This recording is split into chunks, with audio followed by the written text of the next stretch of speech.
नमस्कार, स्वागत है आप सभी का डीडी न्यूज के इस खास बुलेटिन एक्सप्रेस 100 में, जहां हम आपके लिए लेकर आते हैं राजनीति, मनोरंजन, देश दुनिया, खेल और व्यापार जगत की सभी बड़ी खबरों को एक्सप्रेस यानी फटाफट अंदाज में। मैं हूं गौरव श्रीवास्तव, तो देखिए खबरें तेज रफ्तार से।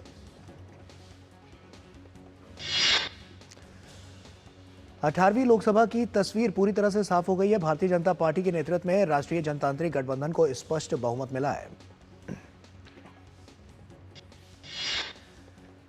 लोकसभा चुनाव 2024 के नतीजों में भारतीय जनता पार्टी 240 सीट जीतकर सबसे बड़ी पार्टी बनकर उभरी है। वहीं कांग्रेस 99 सीट जीतकर दूसरे नंबर पर है। समाजवादी पार्टी को आम चुनाव में 37 सीट मिली है और इस जीत के साथ ही समाजवादी पार्टी तीसरी सबसे बड़ी पार्टी बनकर उभरी है। चुनाव परिणामों में तृणमूल कांग्रेस ने 29 सीट, डीएमके ने 22 सीट जीती है। वहीं टीडीपी ने 16 और जेडीयू ने 12 सीट पर जीत दर्ज की है। भारतीय जनता पार्टी के नेतृत्व में राष्ट्रीय जनतांत्रिक गठबंधन ने 292 सीट जीती है। वहीं कांग्रेस के नेतृत्व में इंडी गठबंधन ने 233 सीट हासिल की है। लोकसभा चुनाव में लगातार तीसरी बार एनडीए को बड़ा जनादेश मिलने के बाद प्रधानमंत्री नरेंद्र मोदी ने एनडीए की लगातार तीसरी जीत को लेकर देश की इसे जीत बताया। प्रधानमंत्री ने कहा कि यह विजय दुनिया के सबसे बड़े लोकतंत्र की जीत है और यह भारतीय संविधान पर अटूट निष्ठा की जीत है। प्रधानमंत्री मोदी ने कहा कि तीसरे कार्यकाल में देश बड़े फैसलों का नया अध्याय लिखेगा। 21वीं सदी के भारत को आगे बढ़ाने के लिए भ्रष्टाचार पर वार को प्रधानमंत्री ने बहुत अहम बताया। प्रधानमंत्री ने एनडीए के तीसरे कार्यकाल में हर तरह के भ्रष्टाचार को उखाड़ फेंकने का संकल्प भी दोहराया। लोकसभा चुनाव में राष्ट्रीय जनतांत्रिक गठबंधन को मिली जीत पर प्रधानमंत्री मोदी को विदेशों से बधाई मिलनी शुरू हो गई है। इसी क्रम में इटली की प्रधानमंत्री जॉर्जिया मेलोनी ने प्रधानमंत्री मोदी को बधाई दी। सोशल मीडिया प्लेटफॉर्म एक्स पर जॉर्जिया मेलोनी ने भविष्य में अच्छे काम के लिए नरेंद्र मोदी को शुभकामनाएं दी। मॉरिशस के प्रधानमंत्री प्रविंद कुमार जुगनाथ ने प्रधानमंत्री मोदी को बधाई दी है। अपने बधाई संदेश में उन्होंने लिखा है कि प्रधानमंत्री मोदी जी को ऐतिहासिक तीसरे कार्यकाल के लिए प्रशंसनीय जीत पर बधाई। मॉरिशस के प्रधानमंत्री प्रविंद कुमार जुगनाथ ने प्रधानमंत्री मोदी को दी बधाई और कहा कि अपने नेतृत्व में सबसे बड़ा लोकतंत्र उल्लेखनीय प्रगति हासिल करना जारी रखेगा। मालदीव के राष्ट्रपति मोहम्मद मोइजू ने एनडीए की जीत पर सोशल मीडिया प्लेटफॉर्म एक्स पर लिखा, प्रधानमंत्री नरेंद्र मोदी और भाजपा नीत एनडीए को 2024 के भारतीय आम चुनाव में लगातार तीसरी बार सफलता मिलने पर बधाई। मालदीव के राष्ट्रपति मोहम्मद मोइजू ने आगे लिखा कि मैं दोनों देशों के लिए साझा समृद्धि और स्थिरता की खोज में हमारे साझा हितों को आगे बढ़ाने के लिए मिलकर काम करने की आशा करता हूं। भूटान के प्रधानमंत्री शेरिंग तोब्गे ने अपने सोशल मीडिया अकाउंट एक्स पर बधाई देते हुए लिखा, दुनिया के सबसे बड़े चुनाव में लगातार तीसरी बार ऐतिहासिक जीत के लिए मेरे मित्र प्रधानमंत्री नरेंद्र मोदी जी और एनडीए को बधाई। भूटान के प्रधानमंत्री शेरिंग तोब्गे ने एक्स पर प्रधानमंत्री मोदी को बधाई देते हुए कहा कि जैसा कि वो भारत को नई ऊंचाइयों पर ले जा रहे हैं, मैं दोनों देशों के बीच संबंधों को और मजबूत करने के लिए उनके साथ मिलकर काम करने के लिए उत्सुक हूं। नेपाल के प्रधानमंत्री पुष्पकमल दहल प्रचंड ने लोकसभा चुनाव में भाजपा और एनडीए की जीत पर प्रधानमंत्री नरेंद्र मोदी को बधाई दी। नेपाल के प्रधानमंत्री ने एक्स पर लिखा कि लोकसभा चुनाव में बीजेपी और एनडीए की लगातार तीसरी बार चुनावी सफलता पर प्रधानमंत्री नरेंद्र मोदी को बधाई। दुनिया की सबसे बड़ी लोकतांत्रिक प्रक्रिया के सफल समापन और भारत के लोगों की उत्साहपूर्ण भागीदारी पर खुशी है। श्रीलंका के राष्ट्रपति रानिल विक्रमसिंघे ने एनडीए की जीत पर भाजपा और एनडीए को बधाई दी है। उन्होंने सोशल मीडिया प्लेटफॉर्म एक्स पर अपने बधाई संदेश में लिखा, मैं भारतीय जनता पार्टी के नेतृत्व वाली एनडीए को उसकी जीत पर हार्दिक बधाई देता हूं। श्रीलंका के राष्ट्रपति रानिल विक्रमसिंघे ने लिखा कि ये जीत प्रधानमंत्री नरेंद्र मोदी के नेतृत्व में प्रगति और समृद्धि में भारतीय लोगों के विश्वास को दर्शाती है। निकटतम पड़ोसी के रूप में श्रीलंका भारत के साथ साझेदारी को और मजबूत करने के लिए तत्पर है। बीते 2 लोकसभा चुनाव में करारी हार का सामना करने वाली कांग्रेस ने इस बार कई राज्यों में जोरदार लड़ाई पेश की है। कांग्रेस अपने प्रदर्शन में सुधार करते हुए सीटों के आंकड़े को दोगुना करने में भी कामयाब रही है। चुनाव से पहले बने विपक्षी गठबंधन ने खासकर उत्तर प्रदेश, महाराष्ट्र, तमिलनाडु, हरियाणा और राजस्थान में शानदार प्रदर्शन किया। फिर भी कांग्रेस गठबंधन बहुमत के आंकड़े से बहुत दूर है। आम चुनाव 2024 के नतीजों के बाद विपक्षी गठबंधन के नेताओं की आज नई दिल्ली में कांग्रेस अध्यक्ष मल्लिकार्जुन खड़गे के आवास पर बैठक होगी। इस बैठक में गठबंधन के नेता आगे की रणनीति पर चर्चा करेंगे। हर लोकसभा के कार्यकाल की समाप्ति पर राष्ट्रपति की ओर से केंद्रीय कैबिनेट को फेयरवेल डिनर देने की परंपरा रही है और इसी परंपरा को निभाते हुए राष्ट्रपति द्रौपदी मुर्मू आज केंद्रीय कैबिनेट को रात्रि भोज पर आमंत्रित करेंगी। गौरतलब है कि लोकसभा चुनाव 2024 के नतीजों की घोषणा के बाद नई सरकार का गठन 16 जून से पहले होना है, क्योंकि 17वीं लोकसभा का कार्यकाल 16 जून 2024 को पूरा हो रहा है। इस बार लोकसभा चुनाव 7 चरणों में संपन्न हुआ है। चुनाव की घोषणा निर्वाचन आयोग ने 16 मार्च को की थी। पहले चरण की शुरुआत 19 अप्रैल से हुई और अंतिम चरण का मतदान 1 जून को हुआ। भाजपा ने ओडिशा में बीजू जनता दल को सत्ता से बेदखल कर दिया है। भारतीय जनता पार्टी ने राज्य विधानसभा चुनाव में शानदार प्रदर्शन करते हुए 147 सीटों में से 78 पर कब्जा करते हुए बहुमत हासिल कर लिया। 2 दशक से अधिक समय से ओडिशा की सत्ता में काबिज बीजू जनता दल को सिर्फ 51 सीटों से संतोष करना पड़ा है। वहीं कांग्रेस के खाते में 14 सीटें आई हैं। 2.5 दशक के बाद बीजेडी को सत्ता से बेदखल करने के बाद ओडिशा में भाजपा के कार्यकर्ताओं में जश्न का माहौल है। आंध्र प्रदेश में विधानसभा की 175 सीटों पर एनडीए को एक तरफा जनादेश मिला है। यहां टीडीपी ने 175 में से 135 सीटों पर जीत दर्ज की है और साथ ही भाजपा ने 8 सीटों पर कब्जा किया है। आंध्र प्रदेश में 2019 के विधानसभा चुनाव में जिस वाईएसआर कांग्रेस पार्टी ने 151 सीट जीती थी, वो 11 सीटों पर सिमट गई है। ओडिशा में विश्व प्रसिद्ध रेत कलाकार सुदर्शन पटनायक ने प्रधानमंत्री नरेंद्र मोदी को बधाई देते हुए रेत से कलाकृति बनाई है। दिल्ली के मुख्यमंत्री अरविंद केजरीवाल की अंतरिम जमानत पर राउज एवेन्यू कोर्ट में आज सुनवाई होनी है। अदालत ने बीते शनिवार 2 जून को चिकित्सा आधार पर अंतरिम जमानत की मांग करने वाली याचिका पर तुरंत राहत प्रदान करने से इनकार करते हुए अपना आदेश सुरक्षित रख लिया था। हालांकि अदालत आज अपना आदेश सुना सकती है। आज पूरी दुनिया में विश्व पर्यावरण दिवस मनाया जा रहा है। इस बार विश्व पर्यावरण दिवस की थीम भूमि पुनर्स्थापन, मरुस्थलीकरण और सूखे से निपटने की क्षमता है। इस अवसर पर प्रधानमंत्री दिल्ली के बुद्ध जयंती स्मारक पार्क में होने वाले विशेष कार्यक्रम में हिस्सा लेंगे। विश्व पर्यावरण दिवस मनाने का मुख्य उद्देश्य पर्यावरण के मुद्दों पर ध्यान केंद्रित करता है। लोकसभा चुनाव के नतीजे आने के बाद नई दिल्ली में आज एनडीए की एक अहम बैठक बुलाई गई है और इस बैठक में एनडीए के सभी घटक दलों के नेता भी शामिल होंगे। एनडीए की बैठक में सरकार गठन को लेकर आगे की रणनीति पर चर्चा होगी। लोकसभा चुनाव में एनडीए को स्पष्ट जनादेश मिला है। उत्तराखंड में सहस्त्रताल की ट्रैकिंग पर निकले एक ट्रैकिंग समूह के 4 सदस्य खराब मौसम के कारण रास्ता भटक गए। बाकी लोग इस उच्च हिमालयी ट्रैक रूट में फंस गए हैं।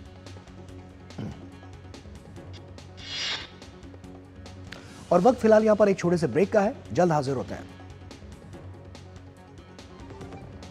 Curiosity can take you to some out of the world places. Curious about this place? Scan this QR code before I take it off with my Seat tires. Seat, crafted for the curious. बात जब पीढ़ियों के लिए बनने वाले घर की हो तो जिम्मेदारी बड़ी हो जाती है। गैलेंट समझता है ये जिम्मेदारी। अब डबल एम रिब्स के साथ गैलेंट एडवांस टीएमटी रीबार निर्माण का real hero. Doctor ortho oil के रेगुलर मसाज से जॉइंट हेल्थी रहते हैं और अगर प्रॉब्लम बहुत पुरानी है तो डॉक्टर ऑर्थो कैप्सूल्स साथ लेना ना भूलें। अब दर्द भी घुटने टेकेगा।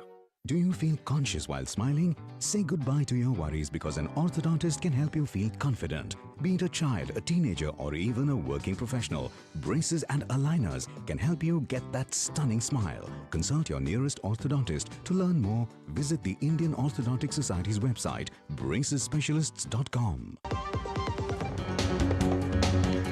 ब्रेक के बाद एक बार फिर से आप सभी का स्वागत है। आइए खबरों में आगे बढ़ते हैं। घटना की सूचना मिलते ही प्रशासन ने फंसे हुए ट्रैकर्स को निकालने के लिए तमाम ऑपरेशंस चलाए।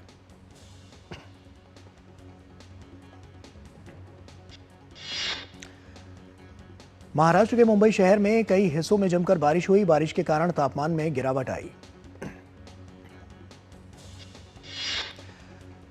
इस दौरान सड़कों पर पानी भर गया, जिससे लोगों को आवाजाही में काफी दिक्कतों का सामना करना पड़ रहा है।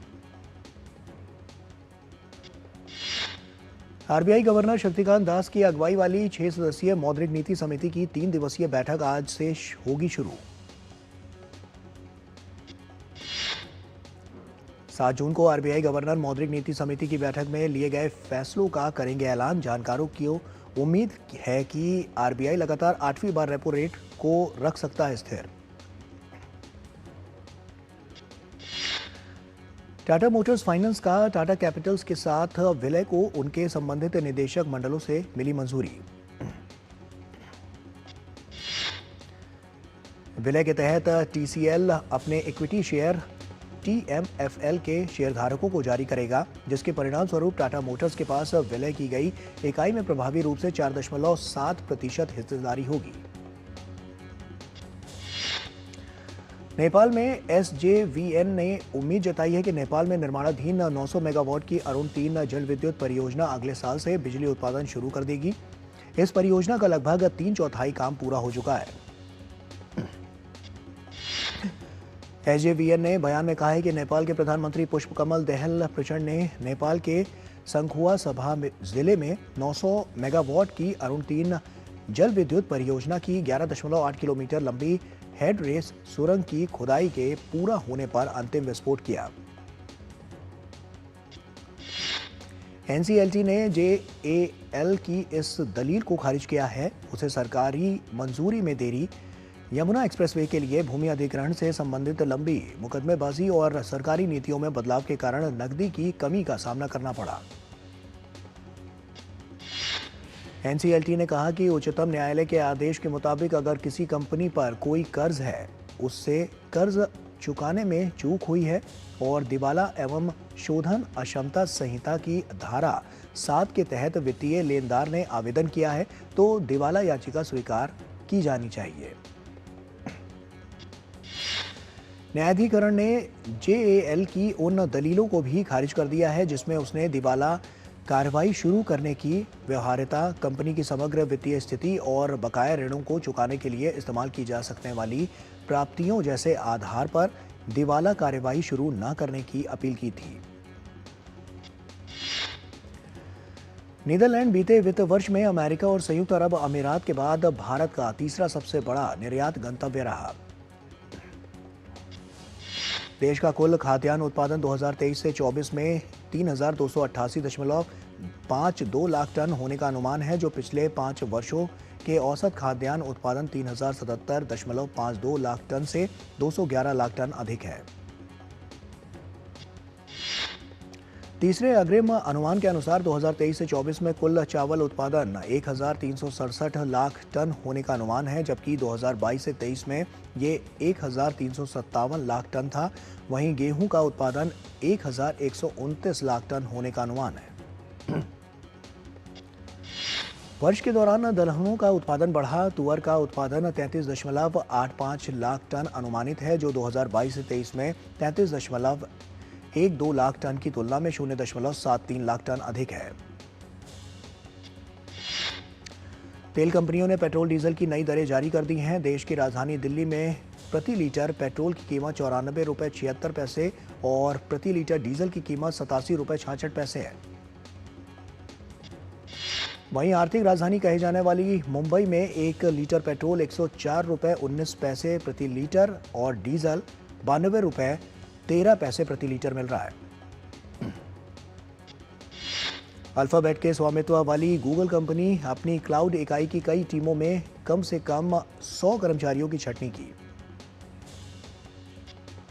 गूगल के एक प्रवक्ता ने एक ईमेल बयान में कहा, हम अपने ग्राहकों की प्राथमिकताओं और आगे के महत्वपूर्ण अवसरों को पूरा करने के लिए अपने व्यवसाय का विकास जारी रखेंगे। माइक्रोसॉफ्ट ने भी अजूरे क्लाउड सेवा इकाई में छंटनी शुरू कर दी है। एज्योर फॉर ऑपरेटर्स और मिशन इंजीनियरिंग समूह में कटौती के साथ कई टीमों की नौकरी में कटौती हुई है। अमेरिका ने संयुक्त राष्ट्र सुरक्षा परिषद से राष्ट्रपति जो बाइडेन द्वारा घोषित 3 चरण की योजना का समर्थन करने का आग्रह किया। यूएन में अमेरिकी राजदूत लिंडा थॉमस ग्रीनफील्ड ने प्रस्ताव का समर्थन करने के लिए परिषद के 14 अन्य सदस्यों को एक मसौदा प्रस्ताव भेजा। लिंडा थॉमस ग्रीनफील्ड ने कहा कि बाइडेन का उद्देश्य गाजा में 8 महीने से चल रहे युद्ध का अंत करना और सभी बंधकों की रिहाई है।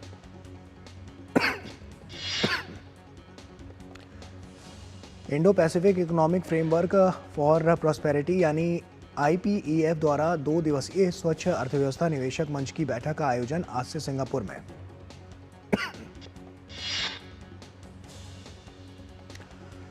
इंडो पैसिफिक क्षेत्र में बुनियादी ढांचे और जलवायु निवेश को बढ़ावा देने के लिए इस कार्यक्रम का आयोजन किया जा रहा है। फोरम के तहत क्लाइमेट तकनीकी उद्यमियों और विभिन्न कंपनियों को वैश्विक निवेशकों के सामने अपने उत्पादों को पेश करने का अवसर प्रदान किया जाएगा।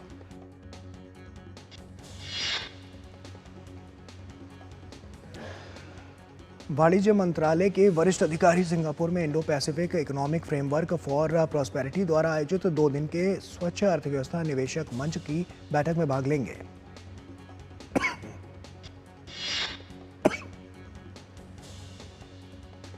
वाणिज्य सचिव सुनील बर्थवाल, मंत्रालय में अतिरिक्त सचिव राजेश अग्रवाल और अन्य वरिष्ठ अधिकारी 5 जून से शुरू होने वाली इस बैठक के लिए सिंगापुर पहुंचे। ब्रिटेन की अर्थव्यवस्था को कैसे बढ़ावा दिया जाए, इस विषय पर कल बहस हुई और ये बहस ब्रिटेन के प्रधानमंत्री ऋषि सुनक और लेबर पार्टी के चैलेंजर कीर स्टारमर के बीच हुई। जुलाई में होने वाले आम चुनावों के चलते प्रधानमंत्री ऋषि सुनक ने विपक्षी दल पर आरोप लगाया कि अगर वो 4 जुलाई के चुनाव में सत्ता जीतते हैं तो सीधे वो बढ़ावा इसमें नजर आएगा और इसी पर उन्होंने अपनी बात पर वो अड़े रहे। एक छोटे से ब्रेक के लिए रुक रहे हैं, जल्द लौटते हैं। शुक्ला बता रहा था आपके बाबूजी ने जायदाद का कुछ हिस्सा नौकर के नाम कर दिया। अब नौकर हर काम अपना घर समझ के करेगा।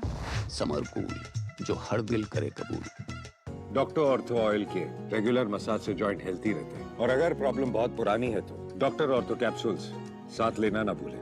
अब दर्द भी घुटने टेकेगा। बात जब पीढ़ियों के लिए बनने वाले घर की हो तो जिम्मेदारी बड़ी हो जाती है। गैलेंट समझता है ये जिम्मेदारी। अब डबल M रिब्स के साथ गैलेंट एडवांस TMT रीबार, निर्माण का रियल हीरो।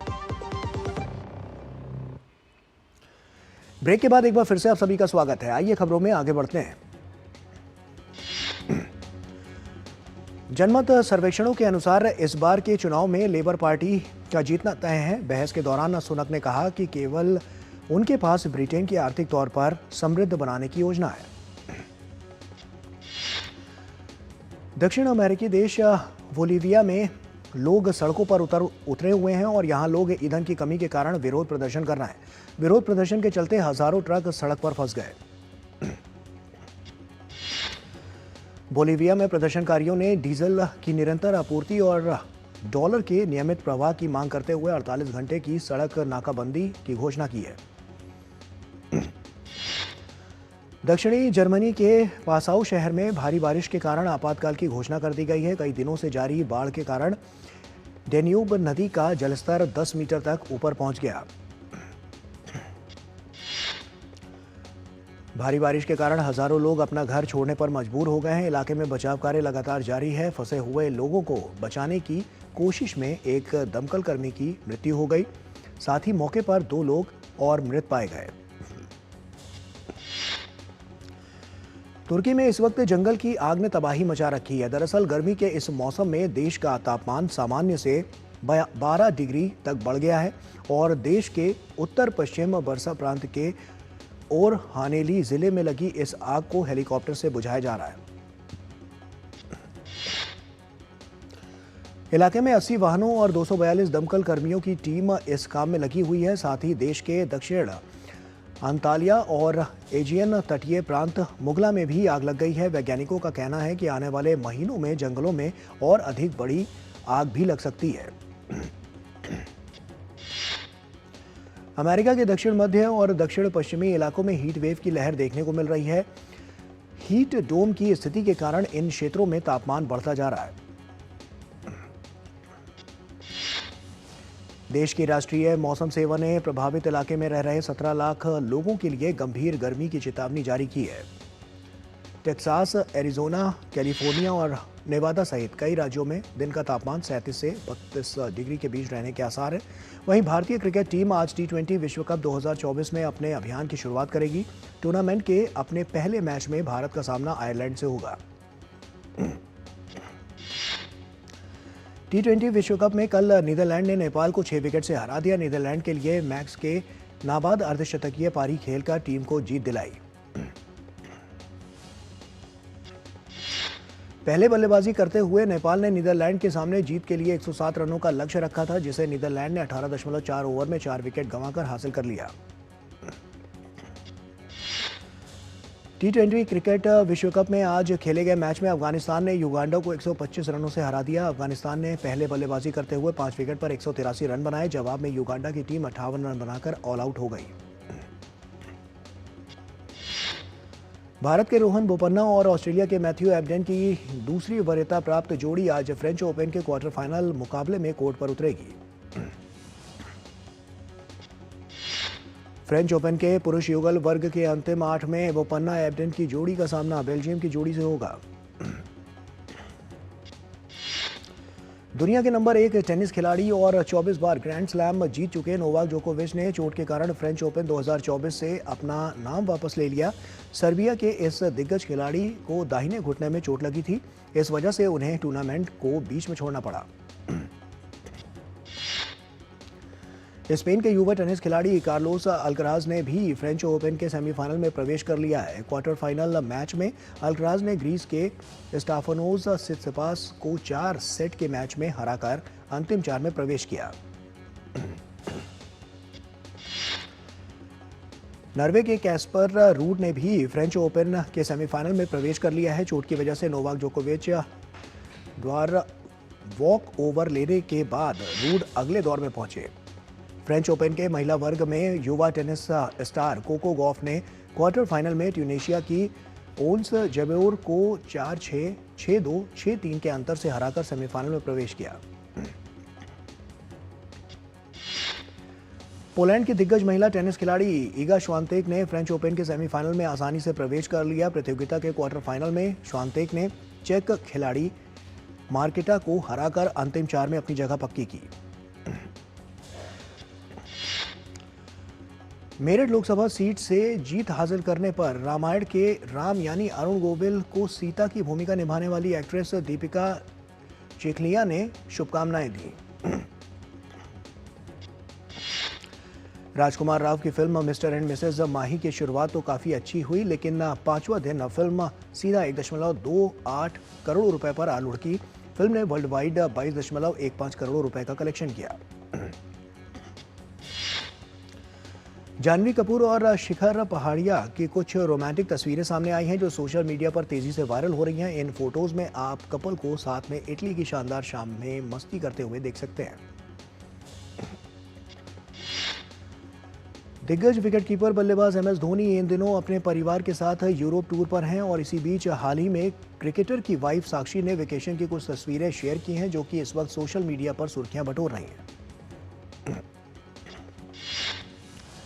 तलाक की अफवाहों को खारिज करने के बाद दिव्या अग्रवाल ने अब अपने पति अपूर्व पटगांवकर के साथ अपनी शादी का अनोखा वीडियो शेयर किया और इतना ही नहीं, इस वीडियो को शेयर करते हुए ट्रोल्स को करारा जवाब भी दिया।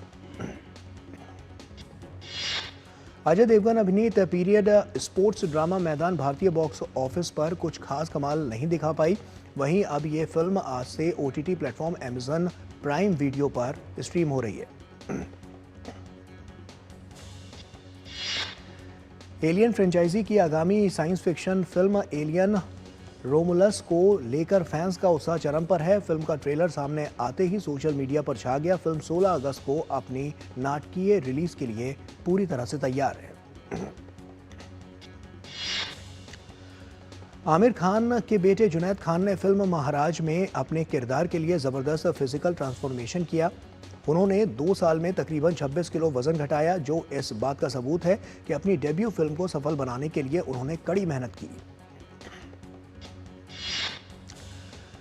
शाहिद कपूर की मां नीलिमा अजीम के कथक डांस प्रैक्टिस का एक वीडियो सोशल मीडिया पर तेजी से वायरल हो रहा है, जिसकी बहू मीरा राजपूत ने दिल खोलकर तारीफ की है। वीडियो में नीलिमा घुंघरू के साथ सफेद सलवार सूट में डांस प्रैक्टिस में व्यस्त दिख रही हैं।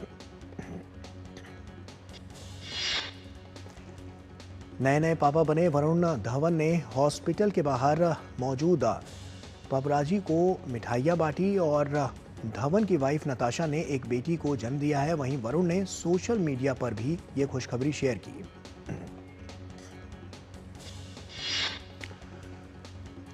और इसी के साथ एक्सप्रेस न्यूज में फिलहाल अभी के लिए इतना ही। हमें दीजिए इजाजत। नमस्कार।